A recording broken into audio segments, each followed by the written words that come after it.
Israel tinha que crer para um ano, queridos. Porque a próxima colheita só ia vir daqui um ano. Porque eles iam ter que de novo arar a terra, plantar a semente e esperar aquilo frutificar.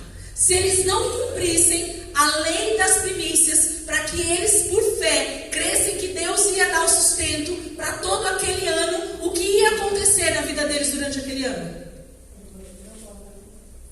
Fome. Não ia ter colheita, porque eles não tinham dado honra àquele que prometeu que os celeiros teriam fartura de trigo e os lagares teriam o vinho novo em abundância.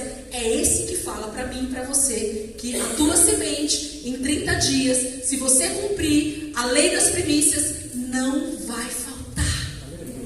Não vai faltar. Eu não estou dizendo a minha palavra, queridos. Quem está dizendo isso para mim e para você é o próprio Senhor.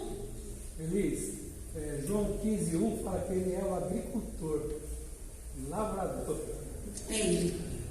Ele sabe. É ele.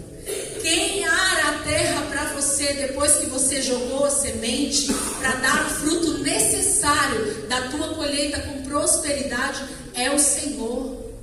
O povo de Israel não tinha como dizer assim, vai dar muito ou vai dar pouco. Não tinha. Você consegue dizer se o seu salário vai dar muito ou vai dar pouco no primeiro dia do mês? Pelo menos eu e meu marido, que somos autônomos, quando chega dia 1º, a gente fala assim, é agora. É agora. Por quê? Começou um novo mês e eu não sei qual vai ser a minha colheita. Só que as minhas contas estão ali. Todos os meses, bonitas. Todos os boletos chegam na data exata. Não atrasa, queridos. E se atrasar, ligam para você e dizem assim, ó, tá faltando pagar um. Estou mentindo?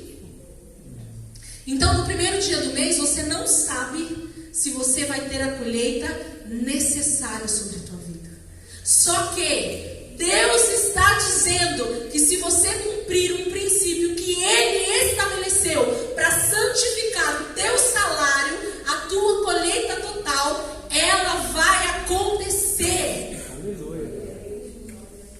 A diferença está em quem eu tenho confiado.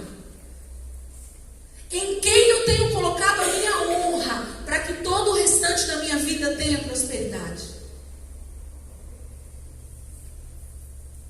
Ou eu cumpro, ou não tem colheita. Ou tem colheita, mas não tem lagares transbordando de vinho novo e celeiro farto. Porque às vezes você até consegue pagar suas contas, mas não sobra nada. Sobra nada. Paguei tudo, mas não tenho nada. Deus está dizendo que os teus celeiros serão fartos e os teus lagares transbordarão de vinho novo. Se eu lançar essa palavra para o reino espiritual, queridos, no que diz respeito à nossa vida espiritual, nós passamos aqui um mês inteiro falando do que é transbordar lagares de vinho novo e do que é ter celeiros fartos de trigo. Mas eu estou aqui hoje te ensinando uma lei natural que vai refletir automaticamente no reino espiritual. Porque quem diz, nós vamos ainda chegar lá, que vai repreender o devorador na tua colheita é o Senhor. Amém, queridos? Vamos lá?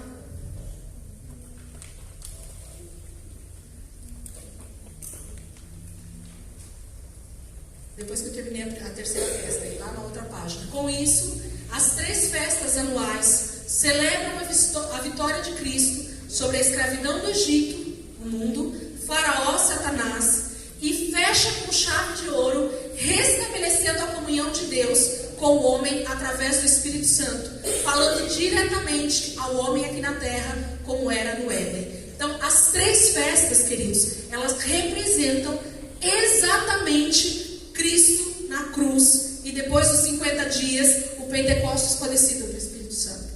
Se você pegar essas 3 festas e estudar ela, nós não temos tempo aqui de esmiuçar versículo por versículo, mas elas ditam exatamente a cruz de Cristo.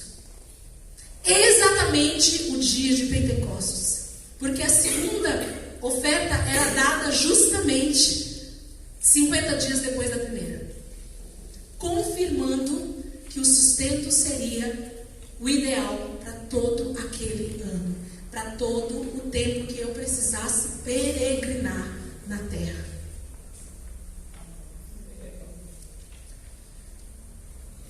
Onde diz isso? Elisângela, por que você está falando que as 3 festas, elas falam exatamente da cruz de Cristo? Eu não canso de falar para a turma na aula, queridos. O Velho Testamento é a sombra do que haveria de vir. O Velho Testamento é só uma sombra do que seria o real, do que seria o inteiro. Onde fala isso? Hebreus 10:1. Hebreus 10:1 vai falar isso. Só para que você entenda que o Velho Testamento, ele não foi anulado. Muita gente diz isso. O Velho Testamento é a época da lei. Agora eu vivo na época da graça. Eu quero te dizer que você não vive nem na lei e nem na graça. Você vive debaixo do que Deus diz. Não importa em que época ele diz. Ele é o mesmo ontem, hoje e vai ser eternamente. Nós só estamos passando por fases diferentes. Israel no Antigo Testamento só viu a sombra. Nós já estamos vivendo o real. E nós todos, Israel no Antigo Testamento e nós, lá na frente vamos ver o real do real. Porque a Bíblia fala que aqui as coisas são só como se fosse um espelho do que é lá no céu. Então nós vamos continuar tudo isso lá. Por isso que eu não preciso me preocupar com os meus bens aqui, porque a minha riqueza maior não está aqui. E quando eu entendo isso, que a minha pátria não é aqui, eu vou transcender o que é dinheiro, o que é monetário, o que é bens. Alguém leva no caixão o que conquistou aqui na terra? Não tem gaveta. Não tem compartimento. Deus nunca pensou no homem, queridos, como algo simplesmente terreno. Deus sempre pensou no homem como algo para sempre. Deus nunca pensou no homem como um relacionamento simplesmente entre Deus que está no céu e o homem que está aqui na terra. Deus sempre pensou em mim e você como algo permanente num relacionamento. Então Jesus, desde o Éden, Deus desde o Éden desejou o relacionamento com o homem para que ele tivesse uma eternidade do lado do homem. Quem decidiu não viver essa eternidade com Deus foi o homem. E ainda continua decidindo se quer ou não quer. Amém? A decisão é toda minha de viver aquilo que Deus diz. A decisão é toda minha de viver aquilo que Deus diz. Quem decide viver o que Deus diz sou eu e você. Onde que eu mandei abrir? Hebreus 10, né?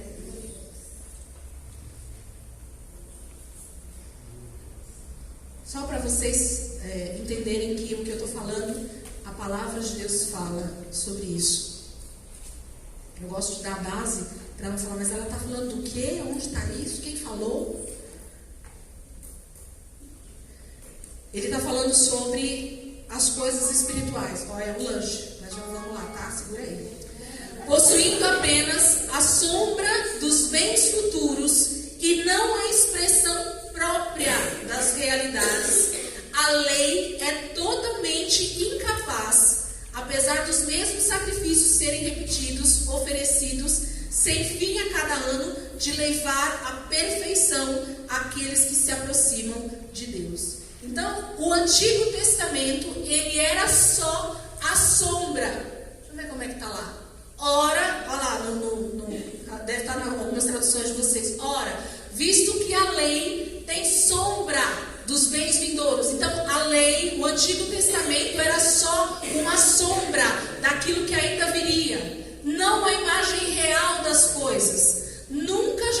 pode tornar perfeito os ofertantes com os mesmos sacrifícios que ano após ano, perpetuamente eles ofereçam. Por quê? Porque Jesus precisava cumprir toda a lei.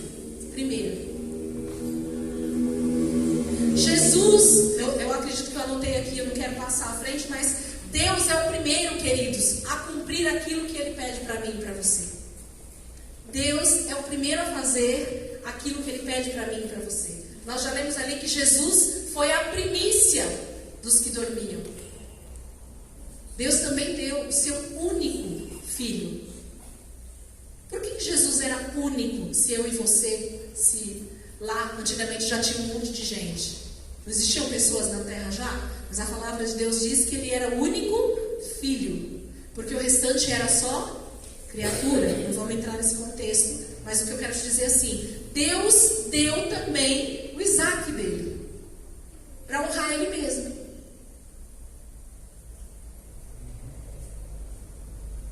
Deus não nos pede nada que Ele mesmo já não tenha feito.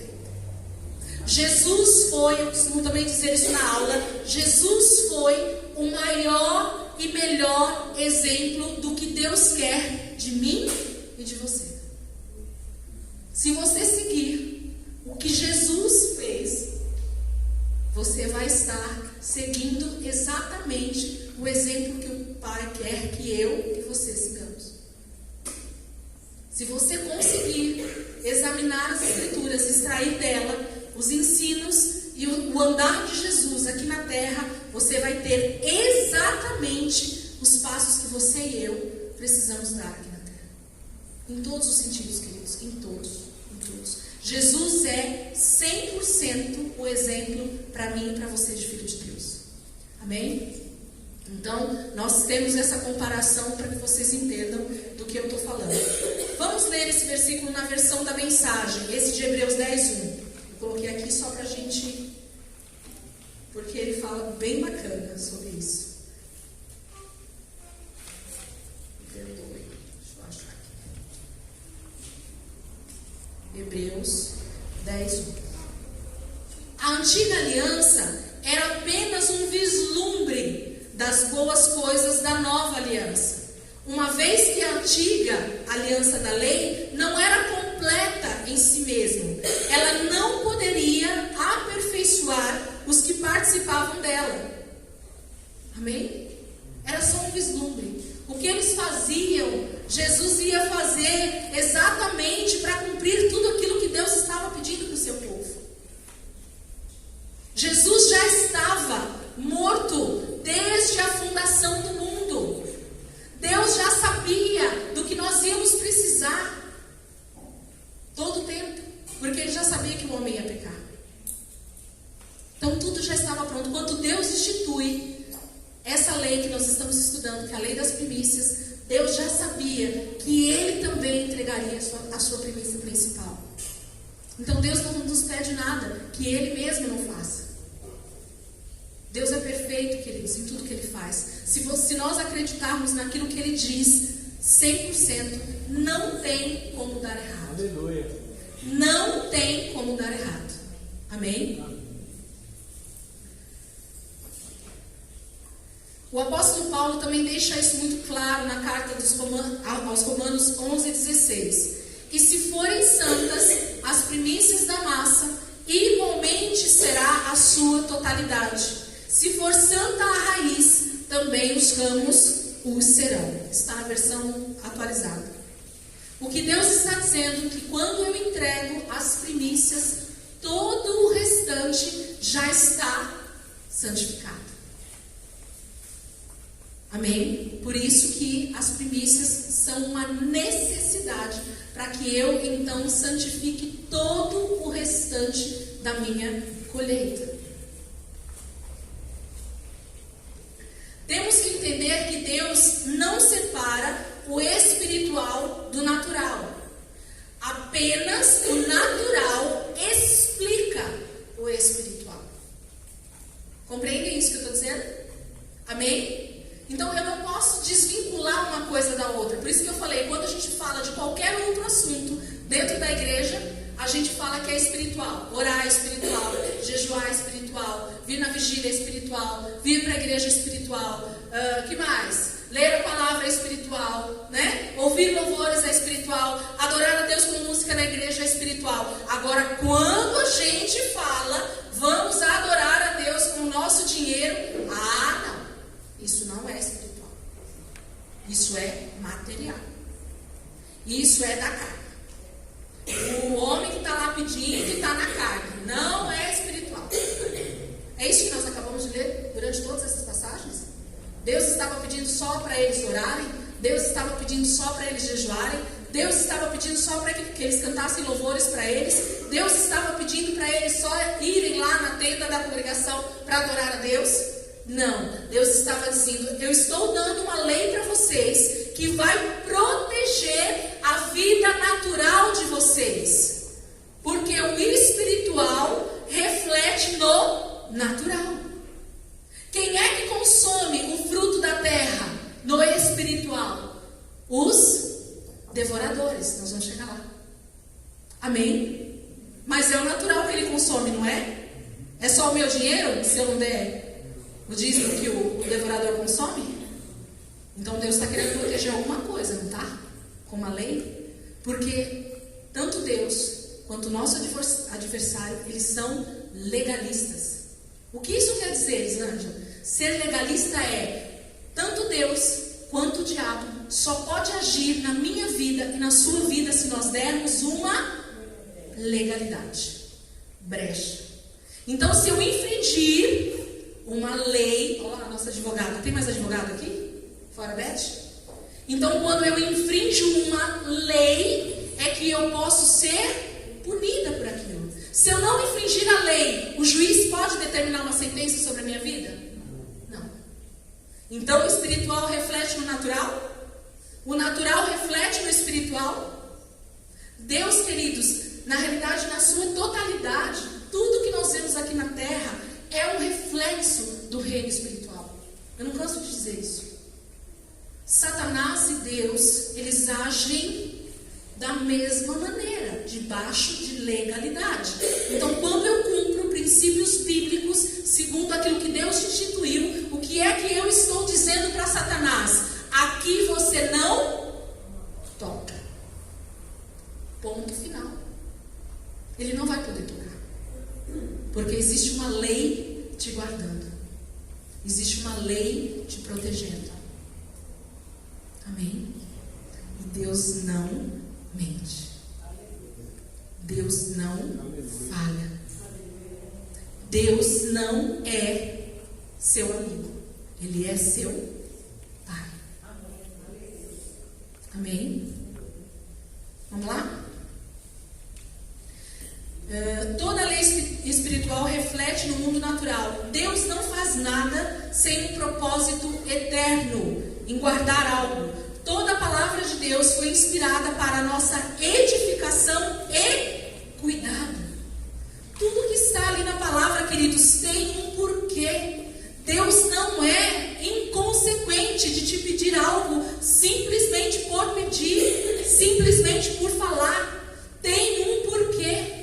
E basta que a gente entenda. Lendo a própria palavra, ela vai se explicar. A Bíblia mesmo se explica, queridos.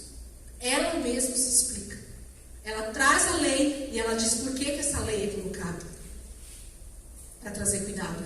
Quando decidimos passar tempo lendo a palavra e observando cada mandamento e preceito ensinado pelo Senhor, através dos seus profetas, discípulos e pelo próprio Jesus, consequentemente, saberão então como Deus quer que nos comportemos em todos os âmbitos da nossa vida, inclusive nas nossas finanças. Não exclua as tuas finanças do reino espiritual, dos princípios de Deus.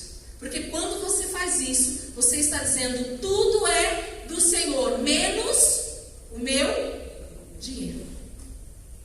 Nós vamos entender. Temos a tendência de espiritualizar tudo dentro da igreja, eu já falei isso. Mas quando o assunto é dinheiro, ofertas, dízimos ou qualquer outro tipo de contribuição que usa o dinheiro como forma de adoração e obediência, então falamos que isso não tem nada de espiritual. Quero ainda deixar claro que essa lei das primícias tem algo ainda mais importante e que devemos cumprir de forma integral, se assim abrirmos o nosso entendimento para o Espírito Santo nos ensinar, e colheremos os frutos dessa prática. As primícias, assim como outros tipos de ofertas, seriam para o sacerdote usufruir, pois os sacerdotes separados para o Senhor não tinham direito à herança e com isso dependiam exclusivamente dessas ofertas que o Senhor havia destinado a eles para que não passassem dificuldades em nada. Vejamos isso em Ezequiel 44, 28 ao 30. Vocês deixam eu terminar esse assunto antes da gente comer? Ezequiel 44, abram comigo.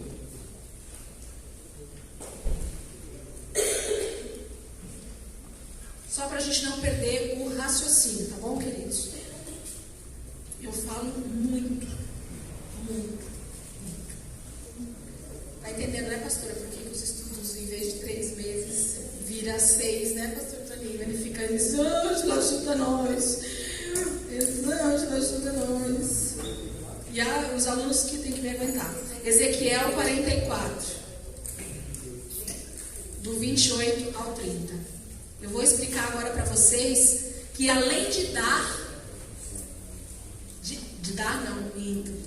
entregar as primícias, ele tem um destino, ele tem um lugar, ele tem um conceito, ele tem uma determinação. Amém? Então não é só entregar, mas existe algo a mais dentro desse princípio que ele precisa ser cumprido. Ezequiel 44, do 28 ao 30. Acharam? Os sacerdotes terão uma herança. Eu sou a herança. Então Deus está dizendo que os sacerdotes, aqueles que cuidavam do templo, aqueles que cuidavam do tabernáculo, aqueles que cuidavam das coisas de Deus, tinham uma herança. E qual era essa herança deles? A herança deles era o Senhor. Eu sou a herança deles. Não lhes darei possessão em Israel. Eles não terão posses, propriedades. Eu sou a sua possessão. A oferta de manjares e a oferta pelo pecado e a pela culpa eles comerão. E toda coisa consagrada em Israel será deles. O melhor de todos os primeiros frutos. Está assim na sua? Está assim na sua Bíblia? O melhor de todos os primeiros frutos de toda espécie e de toda oferta serão dos